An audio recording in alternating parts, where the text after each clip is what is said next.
নাটোরিয়ান টাইমসে আপনাদেরকে স্বাগতম। প্রধান উপদেষ্টা ডাক, টেলিযোগাযোগ ও তথ্য প্রযুক্তি বিষয়ক বিশেষ সহকারী ফায়েজ আহমেদ তৈয়ব বলেছেন, সতর্ক করার পরেও অনেক গণমাধ্যম পোর্টালে এখনও জুয়া ও অনিরাপদ কন্টেন্ট বিজ্ঞাপন প্রচার করা হচ্ছে।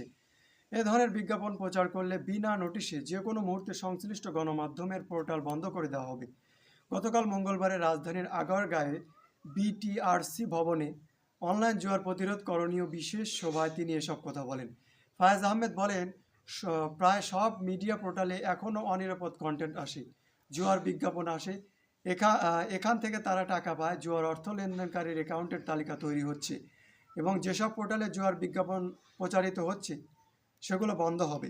তিনি আরও জানান, বাংলাদেশ ফিনান্সিয়াল ইন্টেলিজেন্স ইউনিট এএফআইইউ ও বিটিআরসি ও এর সহায়তায় চলতি বছরের মে মাস থেকে 4,820টি মোবাইল আর্থিক সেবাদানকারী অ্যাকাউন্ট, এমএসএফ এবং 1,313টি পোর্টাল বন্ধ করা হয়েছে।